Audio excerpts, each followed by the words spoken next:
Mr. Hopp's Playhouse is back, continuing from what was left from the last two games. The story revolves around a strong bond between a grandmother and a granddaughter, with the grandmother against all odds fighting against the ruler of the underworld to protect her family, going so far as risking her own life, ready to spend the eternity in the underworld so her granddaughter wouldn't get hurt. Hi folks, I'm R, your narrator, and welcome to Mr. Hopp's Playhouse. If you have any video or game suggestions, make sure to send them to me on my Twitter or subreddit. Keep in mind that this video will have spoilers of all the games in the franchise, and with that in mind, let's begin.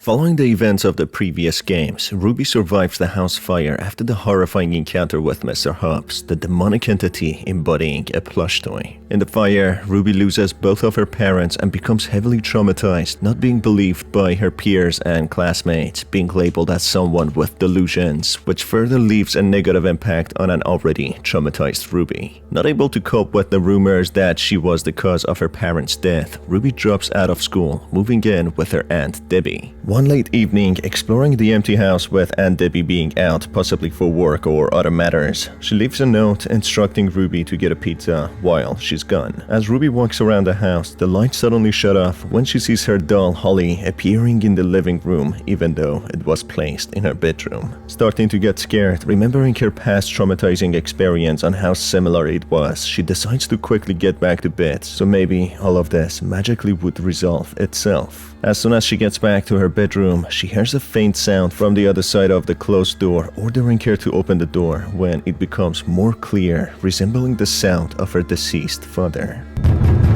Ruby, it's me. Open the door. Dad? Open the door, Ruby. Curious to who might be behind the door, Ruby opens the door to find the house completely empty, how it was just a few moments ago. As she tries to investigate the source of the sound, she passes a corridor which transforms the look of the house, making it seem like an endless maze. She then comes to a writing on a wall written in what seems to be blood, instructing Ruby to give herself in to certain beings who are the culprit of this distorted reality. Ruby, familiar with the demonic entity known as Mr. Hopp and his usual tricks of distorting time and space and mimicking loved ones' voices to lure the victims, she realizes she is yet again the target of this entity, always thinking to herself when he would return for her to finish what he started. As Ruby continues onwards, she bumps into Mr. Hopp, who teleports her into the underworld, where the main overruling entity, his subordinates, the three curses, and Isabel dwell in and are the strongest. After a while of exploring the dark underworld, she finds a door leading to a large manor. She reads the name of the manor to be Blacklands, which reveals how the entity wants to play a twisted game with Ruby, trapping her within a duplicate copy of the orphanage her grandmother, Esther, used to live in as a child, when she also became a target of the entity, including her subordinates. Not aware what she's stepping into, unfamiliar with the lifelong battle her grandmother had with these monstrous beings, Ruby explores the manor so she can find a way out. As she explores the underworld version of the manor, she learns through a wrecked artifact some trivia about the entity that has set up this place. The entity, also known as the Dark Lord, corrupts and feasts upon the souls of the living, the deity that was regarded as the guardian of hope, but due to disobedience and corruption was demoted to an embodiment of sin and evil. Now he resides in the shadow of despair, malevolence, and spite. Soon Ruby comes across a girl being tied up to a wall behind a closed door, whom she releases, not knowing it's the younger version of her grandmother, Esther. It seems that after years of battling the Dark Lord, or simply the entity, Esther grew older and older, becoming weaker, not being able to hold off this demonic deity any longer, which manipulates Esther to open the barrier for the entity to enter her new household and target her granddaughter Ruby by passing down one of the curses to her, Mr. Hopp. Esther, after losing this long battle, becomes trapped in the underworld by the entity, having her younger form, who seems to have memory of her older life as well, as she recognizes Ruby but fails to tell her the full story as they both get chased by Mr. Hopp all of a sudden. As soon as they evade Mr. Hopp, Esther informs Ruby that she's her grandmother, who embrace each other in joy, with Esther apologizing to her for making her get involved in her curse. It turns out that the entity used 6 different medallions to force 3 powerful subordinates, which we had an unpleasant encounter with in Mr. Hopp's Playhouse number 2. Mr. Hopp, Mr. Stripes, and Miss Bow. Meanwhile, the entity tempts a young girl by the name of Isabel, who was an outcast with no friends, finding the entity to be her only friend. Obtaining magical powers, the townsfolk believe her to be a witch and burn her at a stake, which allows the powers of the entity flowing through Isabel give life to her 3 dolls, Mr. Stripes, Miss Bow, and Mr. Hopp. During their journey trying to find a way out, Isabel alongside the 3 curses and the entity himself try to stop them and trap them in the underworld for eternity.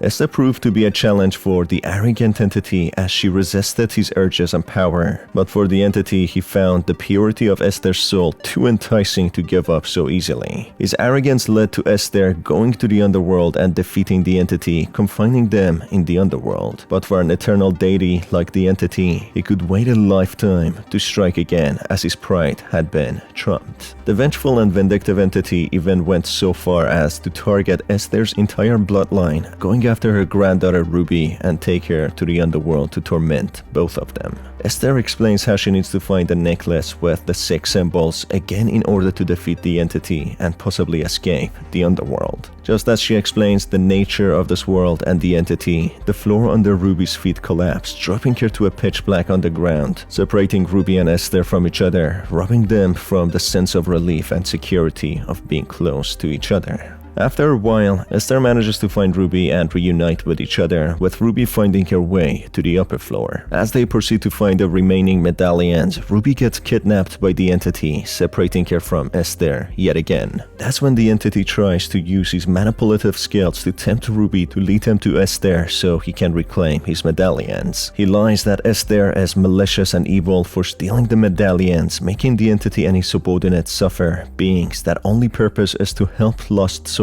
travel easily through the underworld. Ruby, at first not wanting to believe the entity, seems to start becoming manipulated, listening to the entity with no challenge. Back to Esther, she continues on with a mysterious light helping her and Ruby to find the medallions and further banish the entity for once and all. Finding more artifacts, it's revealed the entity not only targeted Ruby but also her mother to seek vengeance on Esther's entire bloodline. In several cutscenes, the backstory of Esther is also unveiled on how she ended up in the Blacklands Manor orphanage. It revealed her mother was troubled by constant dreams and visions of the entity hunting her, trying to claim her child Esther even before she was born. The mother, named Faith, starts losing her mind and eventually dies in childbirth, with the father, Arthur, not being able to raise Esther on his own, giving her away to the orphanage. Therefore, the entity had his eyes on Esther even before she was born, somehow knowing her soul would be too delicious to just simply turn down. After observing how the 3 subordinates fail to defeat Esther, the entity itself captures Esther to confront her while having Ruby as her new subordinate, knowing too well that this would break Esther. Ruby asks Esther why she would give one of the toys to her to ruin her life, when she explains that she was possessed and controlled by the entity and would never do something like that. That's when Ruby comes to her senses and refuses to help the entity, taking her grandmother's side. The entity, in a fit of rage, incapacitates Ruby when Esther uses her medallion and transforms into her ascended form, managing to defeat the entity for the last time. Esther, using her new abilities, heals a wounded Ruby and asks her to go back up to the real world, back to her parents who are now somehow alive, undoing the deeds of the entity, seemingly turning back time. But for Esther, she becomes the new ruler of the underworld to rule over the evil spirits residing there, when all of a sudden she learns the mysterious light that was guiding her throughout the underworld was no other than the soul of her mother Faith, who always watched over her and never left her side. With Ruby back to the real world, with everything being back to normal, a brave and selfless Esther stays behind to protect the people in the world. However, one story stays unresolved, with Isabel still roaming in the underworld, waiting for the right time to strike. On the other hand, if Esther fails to find all the medallions, she fails to resist the entity, with Ruby being sent back to the real world, keeping Esther a prisoner in the underworld, while reclaiming all the medallions, which means he could now freely roam the world above and target anyone he deems fit. That includes Ruby, who might think she's safe for now. And that's about it for this video, folks. What are your thoughts and opinions about the last game in the franchise? Or maybe not actually the last game, because we still have Isabel left. Either way, it's been your host Star. Thank you for being here, and I will catch you on the next one. Have a good day.